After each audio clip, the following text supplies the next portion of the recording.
बिस्मिल्लाहिर्रहमानिर्रहीम। एक शख्स एक दिन जब अपने घर गया तो उसने देखा कि उसकी बीवी उसके छोटे से बच्चे के छोटे से बिस्तर पर उसके साथ ही लेटी थी। वो शख्स हैरान हुआ और बोला कि अगर आराम करना है तो अपने बिस्तर पर लेट जाती, यहाँ तो और ही थक गई होगी। उसकी बीवी उठ बैठी और उसकी आंखों से आंसू जारी हो गए। शौहर परेशान हो गया।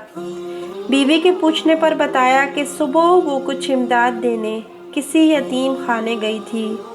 वहाँ उसने देखा कि छोटे छोटे से बच्चे जो अभी कुछ महीनों के ही थे अपने पंगूड़ों में चुपचाप तमीज़ से लेटे हुए थे।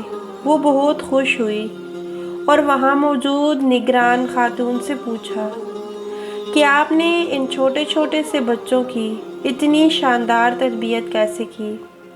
आप मुझे भी मशवरा दें, मेरा भी एक छोटा बच्चा है। इस निगरान खातून ने जवाब दिया कि हम दुआ करेंगे कि आपका बच्चा कभी तमीज़दार ना हो और खुदा इसके लिए आप लोगों को ज़िंदा रखे। ये बच्चे जब यहाँ आते हैं तो शुरू के दिनों में भूख लगने पर और डायपर ख़राब होने पर रोते हैं, मगर हमारा अमला इतना नहीं कि बच्चों को इनफरादी तवज्जो दे सके, तो हम उन्हें रोने देते हैं। कुछ ही दिनों में उन्हें आदत हो जाती है कि यहाँ उनके रोने से उनकी हाजत रवाई नहीं होगी। खाना हो या डायपर तब्दील करना, हंगामी सूरत हाल के अलावा हर चीज़ मुकर्ररा वक्त पर ही अंजाम पाती है। जब वो ये बात समझ लेते हैं तो उनका रोना कभी कम और अमूमन बिल्कुल ख़त्म हो जाता है। ये बच्चे भी अगर अपने वालिदैन के साथ होते तो भूख लगने पर, डायपर गंदा होने पर, जज्बाती कुर्बत के लिए या किसी ऐसे मसले के हल के लिए जिसे उनके नन्हे जहन समझने से कासिर है, रो रो कर अपने वालिदैन की तवज्जो खुद पर मबजूल कराते, इनकी मदद हासिल करने की कोशिश करते, इनकी मोहब्बत की नरमी और गोद की गर्मी को महसूस करते।